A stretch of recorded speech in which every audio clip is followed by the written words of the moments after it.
long story, but in any way you like to tell me. And the shocking thing was how much of it there was. It was so much more than I would have thought previously, in terms of content, in terms of meaning, in terms of implication, and most of it was very nonlinear and very illogical and infinite, and paradoxes, so so I was basically thrown into a whole new paradigm without an operating manual, and it was just all there instantaneously.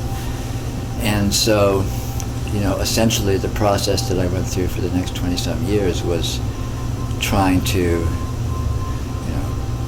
find the formula, find the principle of integration that would make it make sense.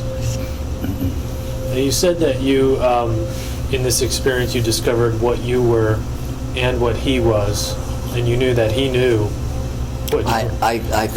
I knew quite clearly that he knew this full field experience, this unified field of consciousness, and he knew he was that, and I could see that he could see that I was aware that I was that, and there was, it's hard to describe, but there was an intense communion and communication that was beyond, external channels. It was like we were one in a certain sense.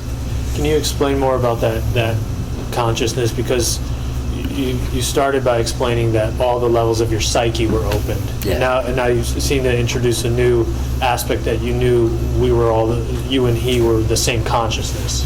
Can you explain more about that?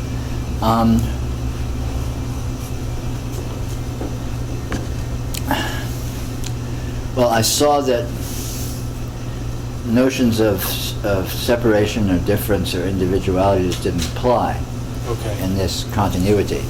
So, in other words, there was nothing other than this one meta-being. Meta-being. Yeah, meta-being of consciousness. Okay. And anything that existed was nothing other than this meta-being of consciousness, say. Even a table or... Absolutely, anything. You saw all that? Yes, I saw all that. And of course, I was a 22-year-old kid, I was a rock musician, I took a lot of drugs, I was, I was prepared in the sense of doing more or less intense sort of philosophical investigation, but I just didn't really have the resources at that age, and I was making it up as I went along. I had no informed guidance. So all of this was thrown at me. Now I can see it clearly, retroactively. It just makes perfect sense to me. But at the time, it was completely overwhelming. In fact, I spent 5 weeks in a mental institution a few months after the major events hit. What precipitated that? Were you not able to function? Were you? Well, I was I wasn't keeping a very low profile. I was trying to share and communicate with people what I had experienced, but in the first place, what I had experienced was beyond my ability to communicate, and I only had the resources available to me at the time of my, a 22-year-old kid. Yeah. I wasn't articulate, and I was also very torqued up about it. I didn't have a perspective on it. My emotions were just, completely out of whack. I was crazy. I probably should have been institutionalized, or at least, being worked with, because something extreme had happened to me, and I didn't know how to make sense of it. But I knew it was very important, and I was trying to share it with people, and I was ineffective in doing it in a way that they could relate to. So they thought I was nuts. I had the commitment to relying on nothing but myself. So I didn't. You could say I was extremely skeptical or extremely scientific in my approach. I didn't, because of course I was aware of all, different religions and philosophical teachings and gurus and all these various things. Right. And they were all saying things which purported to to make some sense in the context of what my experience was. But my inclination and my actual behavior was to not, to hold all that at arm's length. I investigated it and I looked into what it was, but I was always very skeptical. And I almost always found flaws with it. most of this stuff wasn't what I was experiencing. I had seen something. Yeah. And was seeing something. And these people were giving all sorts of information which purported to be about it, and it was very hit or miss.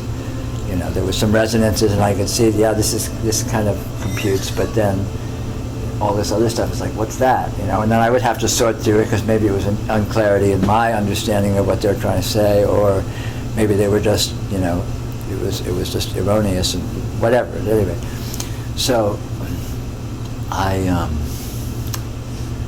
was very self-reliant. So I was living a kind of a double life. On the one hand, I was sort of living an external life with other people and so on and so forth. And in most cases, there was not much sharing of any of that dimension of my experience. I was just a normal person living a normal life. And internally, I was grappling with all this stuff. And I was, doing meditation. I was doing, research. I was looking into all sorts of, again, all these different things that I was being skeptical about. I was still very actively investigating it all, just to try and find what there was to know. I was doing research. I was just doing research wherever I could, internally and objectively, and so on and so forth. Then the real turning point, the whole thing, I would say there was a kind of an ongoing gentle integration to a certain extent, but not really substantially. There was two crisis events. The one was the event when I was 22 in conjunction with this man. And then the other crisis event was in 1996. I got cancer, which of course was a very psychologically traumatic experience, because I thought maybe I'm going to die, and I was basically bedridden for 6 months and, eating through tubes, and it was a pretty gruesome experience subjectively. Yeah. But it, for some reason, and in ways that I can't really verbalize, going through that experience was the kicker for me. And about a little less than a year after I was diagnosed with cancer is when everything settled, which happened over the span of about a week, or even a couple of days. Can you describe that? Yes.